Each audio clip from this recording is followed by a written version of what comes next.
और वर कैसा चाहिए उसको,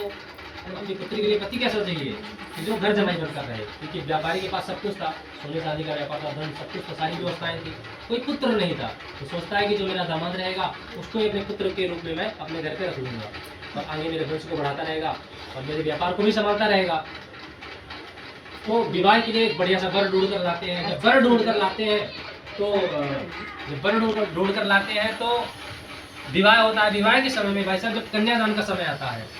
जब कन्यादान का समय आता है तो उनकी पत्नी उनको याद दिलाती है, स्वामी आप भगवान के पूजन को कर लेते हैं, जन्म से लेकर कन्यादान का समय आ गया, अभी तक हमने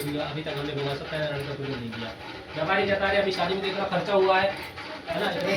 विवाह में तो खर्चा होता है, उन्होंने कहा कि शादी में इतना खर्चा हुआ है, अब भगवान सत्यनारायण की कथा करेंगे तो 4 मंडप के लिए खम्भी लाना पड़ेगा, पंडित जी को बुलाना पड़ेगा, अलग से मंडप बनाना पड़ेगा, उसमें अलग खर्चा होगा।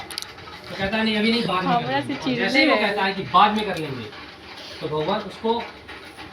श्राप देते हैं। श्राप नहीं देते हैं, भगवान उससे रुष्ट हो जाते हैं और रुष्ट होते हैं तो उसको कौन सा, देखिए पाप भी 3 प्रकार के लगते हैं, दैहिक और भौतिक, 3 प्रकार के पाप लगते हैं। तो उसको दैहिक ताप लगा, दैहिक ताप जो कि हम महसूस करते हैं कि हमने कुछ तो गलती किया है। कई बार ऐसा होता है ना कि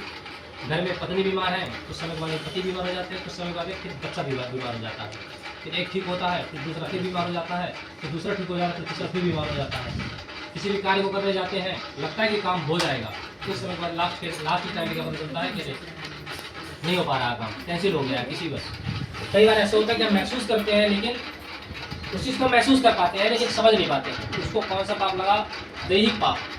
और जब उसको दैहिक पाप लगा तो व्यापार करने के लिए कहा जाता है, दूसरे राज्य में व्यापार करने के लिए जाता है। और जब व्यापार करने के लिए अभी उसको पाप लगा हुआ है, भगवान से रुष्ट थे,